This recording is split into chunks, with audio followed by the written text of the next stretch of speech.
Okay guys, in this video we're going to take a look at animations. So animations you can use for things like zoom and pan, and you can make things like text and stuff, and the annotations move around on the screen. So again, over here they are. So we've got pre-built ones, which again I very rarely ever use, but I'll show you a couple of these. And we've got the custom one here. So the custom one is the one that you'll probably use the most. So first of all, let's just bring in a piece of media from my library, and let's just take a look at it. Okay, yeah, so let's zoom in on this guy walking on this mountain. So I'm going to go to animations, and I'm going to go show you the custom one first. So again, we drag it down and we drop it down here on the timeline. So if I grab the end and pull it out, you see this arrow goes from small to big. This is like the amount of time that it's going to be shown. The red dot on the end is how it finishes, and the small greyish colour dot here is how it starts. So let's say we want to zoom. What I'm going to do is I'm going to expand this out, so essentially it's zooming. So you see where it's kind of greyed out around the edge. This part, let me just make it small a second. This black, dark black area here is what we're actually going to see in our final video. So although you can see things when they're out of that dark area, when you render your video, this bit on the right here that's greyed out will not be seen. It's only going to be what's within this dark black area here. So if I pull these handles, and I'm pulling the center one up, straight up, and the center one straight down, so that it does it in proportion. It is actually doing it in proportion as well if I grab the ends, but the easiest way is just to grab the center, drag it up like that. Now it doesn't matter, I'm kind of moving it around and everything. So that's where it's going to finish off, and where it starts off, you know, I mean, let's just for argument's sake, let's make it smaller so that it will start small, just so you can see what's going to happen. Okay, so this small dot is where it's going to start to happen. So we can have it start to happen there, or we can have it start to happen from the very start, and then the amount of time that it happens is the arrow, and then where it finishes is the red dot. So I can edit those and change them by clicking the red dot if I want to change where it finishes, or I click the small greyish dot if I want to change where it starts, or I just grab and move it for the speed or the amount of time that it goes. So let's just have a quick look at this. So it's pretty slow going. In fact, let me just speed it up by dragging it in, just for the sake of time. So you see how that's zooming in, zooming in, zooming in, zooming in, and then it will finish zooming in there like that. Okay, so that is like a zoom, let's say. Now let's remove this.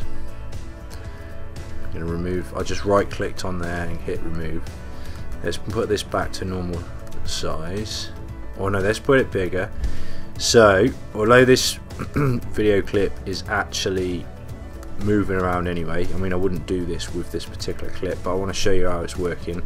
Let's drag it another one in, a new one. So this time we want it to start where it is, so I've got the end dot highlighted. This time I'm going to drag it from left to right like this, so it's going to pan across. So I won't make it too long. So let's watch now, we can make it pan from left to right. So you see it's a bit quick and a bit jerky there. Also sometimes when you're editing, things do look a little jerky just because of maybe your PC going a little bit slower or whatever. When you actually render it out, that will be nice and smooth as well. So we did a left to right, we did a zoom. We can also do things like this. Let's just get rid of it and put a clean one in. Oops. Let's just reduce the size of this back down. Okay, put it back in the middle there like that. Now we can also, for instance, make it like spin around. So let's use this here like this. So I can literally make this spin around in a circle. Let's do round twice. Spin it around this way like this, and then flip it this way like this. Okay, so now it's basically just going to go all over the shop. So you can see you can make it do some pretty wild stuff. Now of course I'm not sure when you would ever want to do that, but it's doable. And then it finished up where I left it finish up. Okay, so that's with video. Now, like, the chances are you're only going to want to do some zoom ins, maybe some pans across. You might want to do that as well if you're doing a slideshow with images. Let's just shove this out of the way. Now let's go to an annotation and put some text in. So let's go to all. Let's drop some text in here now. And then put the cursor there. So, oops. Test, oops. Text. Now, what you might want to do is kind of make this pop into the screen or something. So what I'm going to do is drag it out so it's not seen. So that's going to be our start point down here. I'm going to go to animations, go to custom, and then drag, oops. I'm going to drag this up until it hits the center there like that. So basically it's just going to pop on the screen like this, nice and quick. Boosh. Okay, so there's something you might want to do. And again, you can spin it around, you know, make sure you got the red dot highlighted. You can spin it around and twizzle it up and down and stuff. Let's see if it,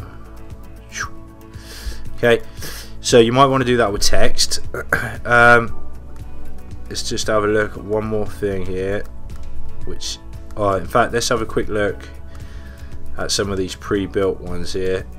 Like I say, I don't ever use these. Best thing to do, drag them in and have a little test around with them. That's just going to make it bigger. It's dead easy to do that yourself. In fact, let's show you how to do a manual one of those to make it bigger. Let's drop in a custom one, click this, and then just grab, sorry, let's do it this way. Let's go scale, grab it out like that.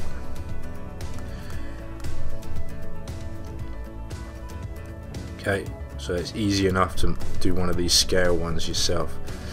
Again, with these, if you click it and then click properties, you're going to have different options in the properties as well. Let's get rid of that. So let me show you the smart focus.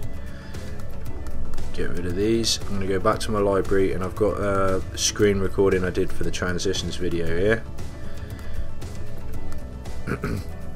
Let's go back to annotations and let's go on this smart focus. Now what this is going to do is it's going to like move everything around where it thinks that we're looking on the screen and stuff. So I'm going to drag this down here. Okay, and you see it's put all these transitions and stuff in. So let's just play a bit of this video and you can see what it does. Now, to be honest, I wouldn't use this either, or I don't use it. You're better off doing these kind of things yourself, and we'll look more in depth at that as we look at the editing videos, but I'll just show you how this is automatically put it in. Have a quick test of them, drag them down. Oh yeah, it's worth mentioning as well, if you pull these two away like this and then you put it back together, as long as you haven't touched it, they'll both go out equally. You see how I'm dragging it and it's going out both sides? If I pull it away and then I adjust this one and then put it back, so you can see essentially there it's just moving the stuff around and zooming in and zooming out. And to be honest, it's a little bit whack and a little bit wild for me. So, and then you've got this smart focus at a certain time. So if you just got one little thing you want it to do, you know, and it kind of tries to pick it up itself. But to be honest, I wouldn't really use that. You're better off just manually doing them. This custom one is the one that you're probably going to use mostly.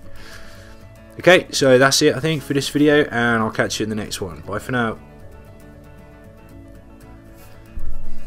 Thanks for watching the video. To watch the next one, click right here. And don't forget to hit the subscribe button right here.